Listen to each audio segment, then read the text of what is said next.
What is going on, everybody? Today is Thursday, March 26th, and I'm about to head out to go train a couple clients, and then we're gonna hit push workout B tonight. Now, I realize you guys did not see push workout A, so you're gonna be seeing some different exercises from the exercises you didn't see. I know, paradox universe. But what I'm gonna do tonight when I get home is explain to you guys my push-pull leg setup and some different tips and tricks on how you can set it up yourself so that your volume gets distributed appropriately, that your exercise selection is smart, so that you're not repeating movement patterns and that you're getting a different stimulus when you come back and hit the second round. So the way I have it split up, just to go a little bit into it real quick, I have it as a push-pull legs, rest on Sunday, run it back again. I can always take additional rest days as needed, but basically I have two different installments of push, two different installments of pull, two different installments of legs. So we're gonna sit down in front of the spreadsheet tonight and I'm gonna show you how you kind of come up with that and how you can divvy it out yourself. And we'll definitely get some clips from the push workout itself. So stay tuned for that and I will talk to you guys in a little bit.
All right, guys, we just crushed push workout B on the docket there, and wanted to jump on my laptop here and show you guys how I personally took into setting up push-pull legs for myself. Now currently I'm running a 6-day training split. Push-pull legs, take Sunday off, repeat the cycle. But you can incorporate rest days whenever your recovery allows for it. I was training 5 days, but with the COVID-19 quarantining, I quite frankly now have more time on my hands now that I'm not working as frequently. So I'm able to train more frequently and actually get a little bit better sleep, which is aiding my recovery, and my training volume will reflect the days here. So next clip, take the phone and I'll show you what we have going on and how I have it set up and everything dispersed. So let's take a look. All right, so as you'll be able to see, I kind of have all my days laid out here, and we'll get to Thursday, Friday, Saturday down the line there. But you'll see the first installment of push, the workout that you guys didn't see, get filmed at all. So you'll see I have incline barbell, flat barbell, barbell military, high incline, flies, dumbbell, lateral raise. I actually did end up doing that single arm, so I got to change that. Skull crushers and straight bar press downs. So all pretty basic stuff, and keep in mind, these exercises are based off of things I have access to in the home gym. So these may be adjusted a little bit if I was in the gym, but not too much. Again, we're kind of focusing back to basics with everything we have going on here. And obviously, you know, writing this stuff down does help, because now I know not to repeat certain things, and you will see my set totals are kind of low. I do run sort of a lower volume thing here, as I did explain in a clip earlier on in the week. Your per session volume can't be super high if you're training something twice a week. So, you know, I can't sit here and do 15 sets on Monday for chest if I'm going to turn around and hit chest again on Thursday, you know, which you will see. So you'll only see, you know, 7 direct sets for chest today, 7 direct sets for delts, or no, excuse me, 5 direct sets for delts, because we hit rear delts on pull, which I'll get to now. So moving over to pull, bent over row, rack chins, cable row, 2 different curl variations, rear delt, and then a trap direct movement, because my traps do need work. So I'm giving them some direct love on each of the pull days. So my delt volume gets to its total 7 sets, you know, per 3-day cycle here. You know, from the militaries, the lateral raises, and then the rear delt movement. So again, with the low working sets, we are taking the intensity pretty high on these. So, you know, these are not just, you know, fluff sets. I mean, when I say 2 sets, I mean 2 sets that are all out. You know, if we're looking at the whole reps and reserve number that everybody is fascinated with nowadays, we're looking at a you know, 0 to 1 on that scale for sure. So moving over to the Wednesday leg day, you'll see everything with legs is 2 sets, because by God, trying to do a 3rd working set when you've taken, you know, something like a barbell squat or a hack squat to that point. I mean, if you've really taken it there with good solid technique, you'll understand.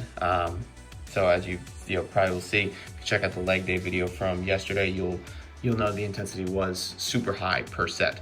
So 2 sets of everything except the calves. We can handle a little bit more on those. So barbell squat, hack squat, leg extension, ham curl, Nordic curl, and RDLs. So this was my more quad focused day, and now we're moving on to Thursday, your second push day, all right, which you guys will have seen in the clips prior to this explanation here.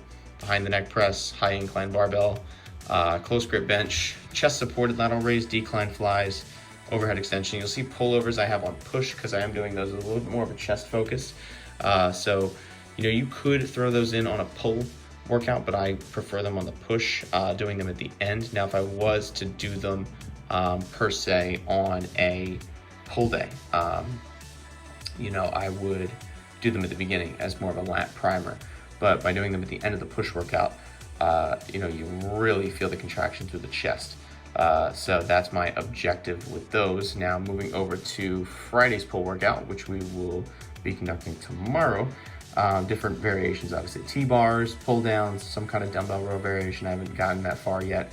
A reverse curl, you know, to hit more of the brachialis of the arm there. Your single arm preacher curl, so chest supported or head supported rear delt fly, and then another trap movement. And then our last leg day of the week here, you'll see stiff leg deadlifts, leg curls, good mornings, so hamstrings are now getting the primary form of focus, and then moving on to quads with the single leg extension, sissy squats and Bulgarian split squats.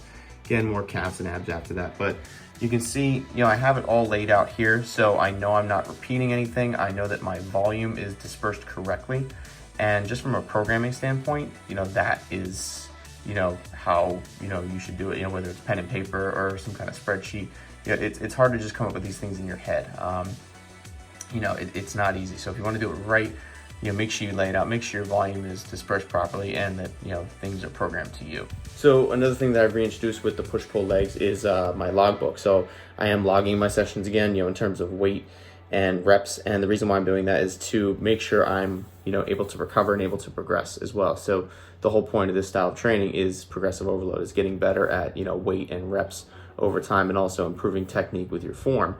So if I don't know if I'm improving or not, I mean, it's, you can say, oh, I'll just remember it in my head, but look, everybody has a lot of stuff going on in life. You can't be expected to remember every weight that you put on a barbell or every dumbbell that you use. So make sure, whether it's on your phone, or I just use pen and paper because, from a logbook, I kind of like the old school writing things down. Make sure you're logging your sessions so that you're able to progress efficiently. And then when things stall out, then you can switch things around. So if I notice that a few weeks in a row, my incline barbell press is stalling out, okay, I can swap that exercise out for something else, or I can change the order of operations with my workout, or I can do something to, elicit a new response. Because eventually, you will tap out on these lifts. If we all progressed, forever, every single workout, we'd all be benching 8,000 pounds and we'd all be squatting 10,000 pounds by now. Obviously, that's not how it works. You can't add weight every single time you step in the gym. So you need to be logging these things. So when you hit that wall and kind of stall out, maybe then it's time for a deload or time to back off a little bit, and then you can push the intensity again. So, I like to think of weight training with people, kind of like stocks, in a sense that, you can't just buy all the time. And, some days the stock market goes down, as, we know right now with the COVID-19 thing. It's kind of on the way back now, but it's still on the downtick. In weightlifting, hopefully we don't have those big of drops. That would be like if you sustained an injury or something like that. But basically, we're thinking about just depositing pennies into it, pennies in the bank. And some days your stock is not going to do well. Some days, you might have an off day, you might be tired, your joints might not feel great. That's maybe time for a deload, sell a little bit off, and then you come back and buy strong again. So at the end of a fiscal year, or the end of a training cycle, or a split, or at the end of the long term, you actually look different the next time you hop on stage. You look different year to year. If you're looking the same year to year, either something's wrong with your programming or something's wrong with your nutrition, or both. So without logging your sessions, you're, or keeping track of your progress from that standpoint, you're missing out on a whole big chunk of gains there. So long rant, I know that, but I want to make sure, that we're, helping people with this channel and that you're doing things properly. So that's why I rant so much about programming. So if you have any questions about your own programming, I do online coaching as well. I know sometimes these programs can be a little tricky to set up, but that is kind of what I do for a living. So if you need help setting up your own program, feel free to shoot me a message. And if you'd like more content about training like this, where I just kind of talk it out in layman's terms, feel free to leave me comments, about that, or suggestions for things you'd like to see in future videos. Yeah, I think that's pretty much it. I'm gonna go eat now because I'm starving. So don't forget to subscribe to the channel for more fun content like this, and I'll talk to you guys next time.